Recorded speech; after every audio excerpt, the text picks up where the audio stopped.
Good morning, everyone, and welcome to Bloomberg UK, a special focus on the biggest challenges facing the British government, the economy, financial services and markets. And I'm Francine Lacqua here in London. Now, on today's show, we discuss one of the longest-running sagas in the UK, involving almost 1,000 people wrongfully convicted of theft from the post office. Now, we also unpack the economic outlook for the year ahead. So can the UK actually dig itself out of a low-growth, low-productivity hole? And what impact will a looming election have on economic policy? Plus, spending big or actually pulling back? We'll find out how Britain's retailers performed over Christmas. But first, the big topic dominating Westminster this week, Britain's post office scandal, has been rumbling on for more than 2 decades. It involves Fujitsu software called Horizon, which inaccurately reported shortfalls in the accounts of British post offices. Now, the post office then prosecuted hundreds of postmasters and postmistresses for theft and false accounting, leading to wrongful imprisonments and even the suicides of some victims. Potential issues with the software were reported on since 2009, yet convictions continued until 2015. And the story has now come back into the public eye due to a new TV drama. In the latest development, the Prime Minister Rishi Sunak announced a law to quash the convictions and speed up compensation to those wrongfully convicted of theft and false accounting. Mr. Speaker, this is one of the greatest miscarriages of justice in our nation's history. People who worked hard to serve their communities had their lives and their reputations destroyed through absolutely no fault of their own. The victims must get justice and compensation. Sir Win Williams' inquiry is undertaking crucial work to expose what went wrong, and we've paid almost £150 million in compensation to over 2,500 victims. But today I can announce that we will introduce new primary legislation to make sure that those convicted as a result of the Horizon scandal are swiftly exonerated and compensated. We will also introduce a new upfront payment of £75,000 for the vital GLO group of postmasters. Well, I'm joined now by Bloomberg opinion columnist Adrian Woolridge and our UK business reporter Sabah Medding. So thank you both for joining us. Sabah, this is unbelievable. I mean, you also have people like, from other countries calling and saying what they did a TV drama, and this is why people really are taking notice. Like, what exactly happened? So it kind of goes back more than 20 years. And if you think in the UK, we've got a massive network of post offices, and sort of out in villages, they were often sort of run by men and women who might have a small shop with a post office counter attached. In the late 1990s, they were all still using paper ledgers. They were sort of filling their accounts each week, and the government decided to upgrade the system. The government obviously owns the post office, with some new software, and Fujitsu won the contract. But the problem was, soon after these new tills were upgraded and installed with very little training, they started noticing that money was missing. Sometimes it was just a few pounds, sometimes it was several thousand. And instead of saying, hold on, there might be something wrong with this software, should we investigate? Right. The Post Office, which has powers of private prosecution, it can send these people to jail, decided that there was this kind of silent crime wave that this new software had unearthed. So what actually happened to the money? The money? Was it just accounted? I mean, was it accounted in the wrong way, or have we actually found out was it a software glitch? There were bugs in the software. So things like, there might be the till would think that you should have £8,000 when really that money was just sort of invented nowhere, and these post office workers would dig into their own savings to fill the gap, and that money's vanished. And Adrian, you always find the right words in your column, because you start by saying, you can't watch the drama, the TV drama, without having a huge sense of rage. Yeah, I mean, this is deeply unfair, because there were also actually calls for a long time. There were whistleblowers in saying, well, this is what happened. Absolutely. This has been going on for 20 years, more than 20 years. And it's been an extraordinarily large miscarriage of justice. And the most extraordinary thing about it all is you have a question. Do you think that these discrepancies in the accounts are the result of a computer going wrong? There have been many, many examples of computer systems going wrong. Or do you think it's the result of a sudden outbreak of criminality among these salt-of-the-earth type of people who run local post offices? And the post office came to the conclusion it must be the people to blame. Now, that is an extraordinary conclusion to come to, and to stick to year after year after year. So who's to blame, actually, in this? I mean, it's amazing that after that, Fujitsu still won other contracts. Have they apologized? Like, who Like, what would they do differently now? Ultimately, the senior management is to blame. To some extent, the government is to blame. And to some extent, Fujitsu is to blame. We don't know exactly what was going on, but the management took a line that the post workers were to blame, that lies were told. These post workers phoned up the helpline and said, something's going wrong. And they were told over and over again that you're the only person who's discovered this discrepancy. There's no other examples of that. That was a direct lie. And Paula Venables, the woman who was CEO during these crucial years of the Post Office, has returned her CBE, is widely held to be accountable. I think should be held to be accountable. But I think we need to ask a lot more questions about Fujitsu.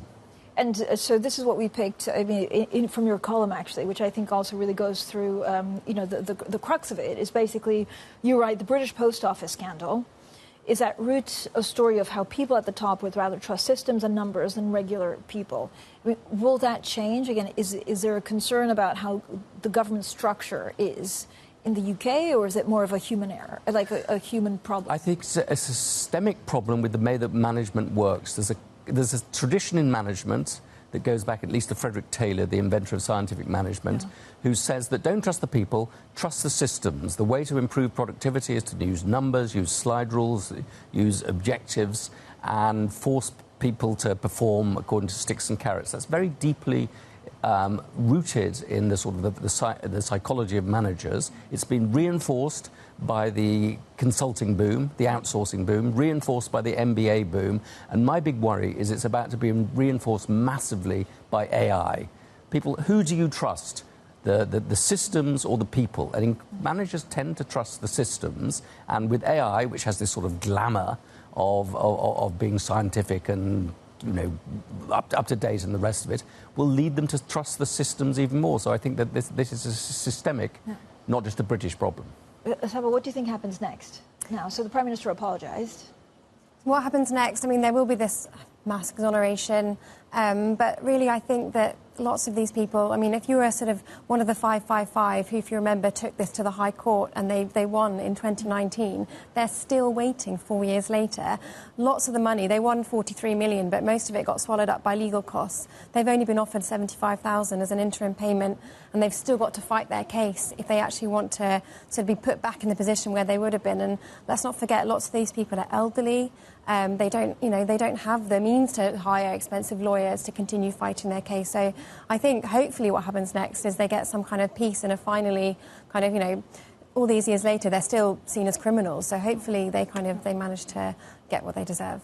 Adrian, do you think this is it's election issue? I mean, again, it just goes there's a rift between how people view government, which is widely in their minds incompetent. It's become an issue, and it's quite extraordinary the number of politicians who, having ignored this issue for the last 20 years, have suddenly said, I care about this more than anything else in the world, and are competing with each other to wear their hearts on their sleeves for the poor postal commissioners, for workers.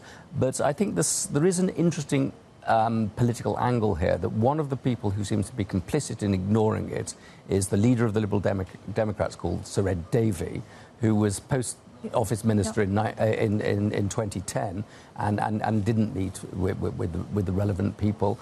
And he is the Liberal Democrats are a big threat to the Conservative Party. And there are threats because they challenge the Conservative Party in its heartland seats down in the south of England. And the Tory Party will do everything it can to put the blame as much as possible on him. And it may dent his reputation as a sort of decent crusading character. Thank you both for joining us. UK business reporter Saba Meddings and Bloomberg opinion columnist Adrian Woolridge stays with us. Now, coming up, the Bank of England governor plays down concerns about the effects of higher interest rates. So we'll focus on the UK economy next. This is Bloomberg.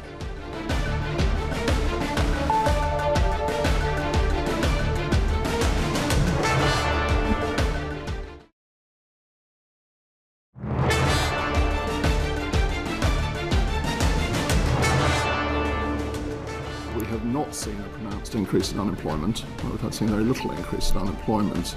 That's relevant because historically one of the drivers, and if you sort of analyse it sort of statistically, one of the drivers of loan losses, particularly in the mortgage market, is unemployment. And the second one is associated with that certainly last year we saw actually an increase in quite a around about a 2% increase in household real incomes. Both of those things support, obviously, overall conditions and financial stability. Well, that was the Bank of England Governor Andrew Bailey speaking to the Treasury Select Committee yesterday. Now, still with me, Bloomberg Opinion's Adrian Woolridge. We're also joined by Bloomberg's John Stepek with his newsletter, Money Distilled. Distill our money. I feel like 2024 is going to be eventful because of the election, and we still have to see exactly if the Bank of England cuts and how many cuts. Yeah, I mean, you've summed it up very nicely. There you go. Bye-bye, everyone. Yes. I think the main thing is we're coming into 2024 in a slightly better mood and certainly in a much better position than we came into in 2023. At the start of last year, everyone was kind of thinking we were already in recession, worried about a big house price crash. None of that's happened. As Andrew Bailey was actually just saying there, a lot of that is because unemployment has stayed low. Inflation has come back down probably faster, and certainly faster than the Bank of England had expected. Next month's reading, December's reading is likely to come in at below 4% again. And so really just it's all about the kind of recession that never happened. Or, I mean, we might still get a technical recession, but it's not going to be a big deal if we do. So really, I suppose we're looking at a better outlook for the UK economy as long as it's not derailed by some sort of external event, which, but John, can always happen. It's also election year, right? So the likelihood of the government not throwing everything at this economy is, I guess, fairly small. Yeah, I mean, that's true. The one thing is that, on the other hand, I can't see, kind of the Chancellor coming up in March and saying, well, let's throw fiscal caution to the winds, because obviously they're still paranoid about what happened back in October 2022 when the gilts market imploded. And everyone, I think, including the Labour Party, is keenly aware of that. Yeah. But yeah, definitely, I mean, I think we can expect some stimulus, some sort of tax cuts. Just but moderate ones. Yeah. What are you expecting, Adrian? I mean, it's kind of a confluence of a bit of everything, right? It's monetary policy, but then there's, cost of living, which plays into the election, and it just seems a bit like a mess. A mess. Technical term. A mess. I think that the outlook now is not as bad, not as dismal as it was at this time last year. Yeah. So things are looking a bit better, inflation coming down, cost of living pressures not being quite as bad. But I have two big worries, and they're both politically related. One is that we overstimulate the economy. There's too much, loosening, and the bond markets get nervous. And I think the tolerance of the bond markets for poor economic management in Britain is a lot lower now than it was before Liz Truss came and made a complete mess of things. So that is my big worry on the British side. But my big worry on the global side is that we get a Donald Trump presidency, an election. I think that will create a huge degree of uncertainty, nervousness, and send big shocks through the global economy. And in Britain, as a relatively weak, fragile economy, might well suffer from that. So things getting a bit better, but big problems potentially ahead. So, Adrian, and we're hearing, and this is all hearsay for the moment, that, the Europeans are, and I guess also British officials are trying to fill a space to have more of a weight if there is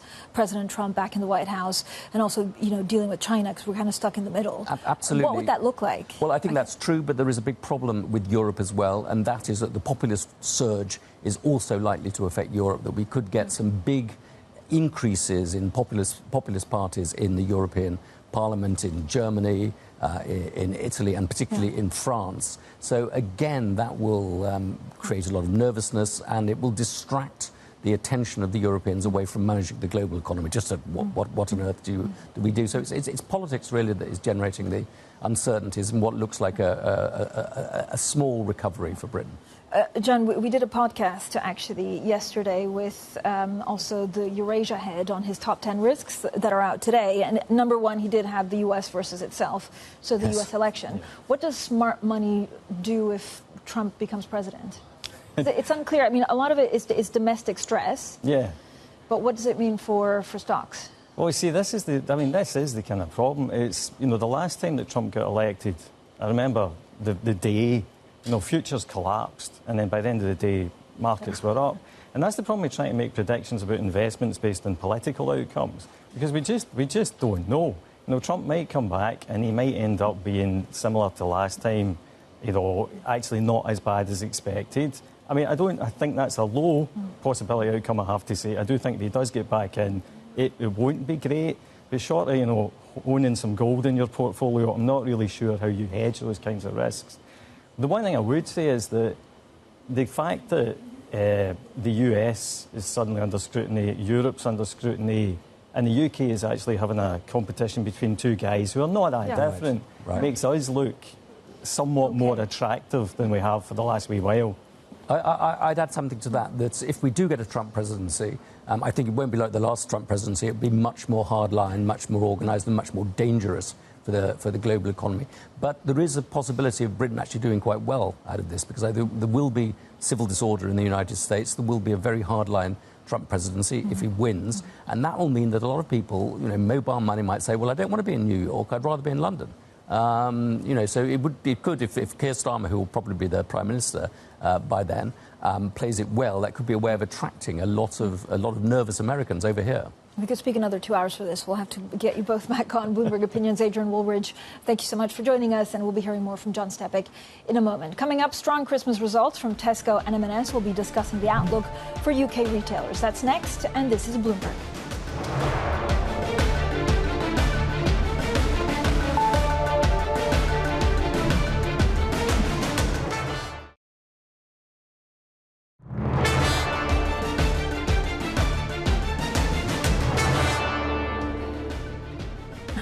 Now, two of Britain's biggest retailers have reported strong Christmas sales as shoppers at Tesco and M&S splash out on food. Still with us, Bloomberg Opinions' John Stepek. We're also joined by our UK correspondent, Lizzie Burden. So, Lizzie, good morning. Talk us through some of the market reaction. M&S down, Tesco up. Yeah, well, we already knew that it was a strong Christmas for the retailers. We had that BRC data, the Kantar data, and so the market reaction is more about expectations management today.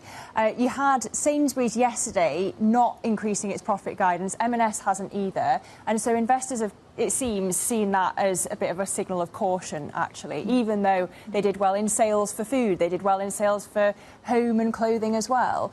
And then when you look at Tesco, actually they did upgrade their profit guidance, but still the market reaction is muted, and that again seems to be just like with M&S because they had such a good year last year. So can you actually break it down? People have bought more food because they want to treat their family and friends over Christmas, but maybe less gifts. Well, yeah, you are seeing for all of the retailers, food is the thing that people have been prioritising through this cost of living crisis. They're not spending so much on extra goods, non-essentials. If they are spending on things other than the necessities of food and housing costs and heating, it tends to be experiences. And if you look specifically at M&S, actually they're in the middle of this turnaround, right? So you've got the CEO and the chairman, Archie Norman, essentially trying to get customers to do their weekly shop at M&S, not usually what people do, and also to convince customers that their clothes are high quality and they are fashionable. So it seems to be going pretty well. And this kind of, I mean, I like looking at retail, especially at Christmas, because it's such an important period, but it kind of really shows the strength or the weakness of some of what the UK economy has seen or will see. Yeah, I mean, I think that it's very hard to make the bearish case for the UK consumer, from these results and the results we've had so far. It shows that people have still got money in their pockets. Yeah. It probably shows that real wages going up is starting to help.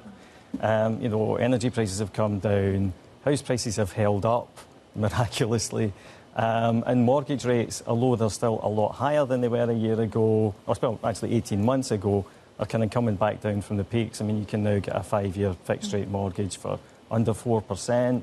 At one point, that was above 6%. So people will probably be panicking a bit less, even if they do have to refinance this year. So basically, I mean, overall, it feels like it's pretty healthy. And really all that's happened with the share prices, as Lizzie says, is that the market kind of already expected this. And so you're getting a bit of a come down. I mean, Marks & Spencer's was the second best performing stock in the FTSE 100 last year. Yeah. More than doubled. So, coming off 4% today is not exactly that big a deal. So, John, at the same time, Sir Howard Davies, the NatWest chair, got in a lot of trouble for saying that it was fine or it was easy to get a mortgage. Like, can you update us on how mortgages have come down? I don't know whether the tests are as hard as they used to be. Well, basically, the problem, I mean, obviously Howard Davies was extremely tone deaf, And it is hard to get a mortgage relative to what it was prior to 2008, for example, because you could get 125% mortgages at that point. Problem is, that's one of the reasons why we had such a tough time in 2008. Since then, bank rules have been tightened, and the problem is that house prices have gone up a lot, so it's very hard to kind of raise a deposit.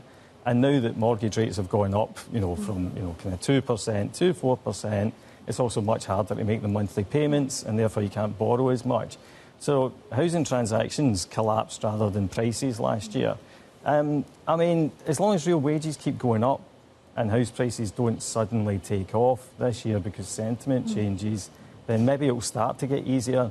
But yeah, it was a daft thing to say. It's easy to say stupid things on telly in the spur of the moment. I hope that never happens here. But yeah, so it's not easy to get a mortgage or buy a house here. Yeah, Liz, the other thing we're watching is Boohoo. Now, this is not really about consumer. This is more specific to Boohoo, but it's down quite significantly. Yeah, Boohoo for Boohoo. It's pared some of the earlier losses, of course, on the AIM. It was down about 6.6% earlier. And this is because the BBC had a panorama investigation where they showed that Boohoo had been putting made in the UK labels on clothes that were made in Asia. And it's not the first time, is it? We had Boohoo kind of surrounded by alleged scandal 3 years ago. They had to change their ethical practices. And so after this, they've said it was a human error, it was an isolated incident. They're taking steps to rectify the situation. But yeah, not a happy morning for Boohoo. Yeah, thank you both for joining us. So Bloomberg, Lizzie Burden and John Stepek there with his newsletter, Money Distilled. Now be sure also to subscribe to Bloomberg's In the City podcast that I host with David Merritt and Allegra Stratton on Apple Podcasts, Spotify, or wherever you get your podcast. This episode today is with Ian Bremer of Eurasia. This is Bloomberg.